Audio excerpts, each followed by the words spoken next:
இன்றைக்கி ஒரு mini vlog பார்க்கலாங்களா? இன்றைக்கி வந்து மார்னிங் டிஃபன் என்ன பண்ணியிருக்கேன்னா, கேரட், பீன்ஸ் போட்டு குருமா பண்ணியிருக்கேன். ஸோ ஆல்ரெடி எல்லாமே பேக் பண்ணிட்டேன். அதனால எல்லாமே கொஞ்சம் கம்மி கம்மியாக இருக்கும். அதுக்கப்புறம் வந்து பார்த்திங்கன்னா, சூப்பரான இட்லி ரொம்ப சாஃப்டாக இருந்தது இன்றைக்கி இட்லியே. இட்லி நல்ல ஒயிட் கலரில் நல்ல சாஃப்டாக இருந்துச்சு.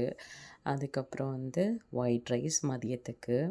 ஸோ நெக்ஸ்ட்டு வந்து ரசம் பண்ணேன். தக்காளி மிளகு ரசம் ரொம்ப நாள் ஆச்சு அப்படின்ட்டு. ரசம் பண்ணாவே அதுக்கு காம்பினேஷன் ரொம்ப பெஸ்ட்டான ஒன்று தான் பண்ணுவேன். எங்களுக்கு ஃபேவரட்டான ஒன்று. பீட்ரூட்டில் வந்து எக்கு போட்டு பண்ணுறது. ஸோ ரொம்பவே நல்லாயிருக்கும். நான் எல்லாமே ஆல்மோஸ்ட் பேக் பண்ணதுனால கடாயில் கொஞ்சம் கம்மியாக தான் இருக்கும். ஸோ எனக்கும் பாப்பாவுக்கும் மட்டும். ஸோ பாப்பாவுக்கும் அவங்களுக்கும் பெரிய பாப்பாவுக்கும் அவங்களுக்கும் பேக் பண்ணி அனுப்பிச்சிட்டேன். இது வந்து எனக்கு மார்னிங் டிஃபன் வந்து ராகி தூள் அடையும், ஒரு எக்கும், அதுக்கப்புறம் குருமாவும். ஸோ இனிய டே வந்து எங்களுக்கு அப்படி தான் போச்சு.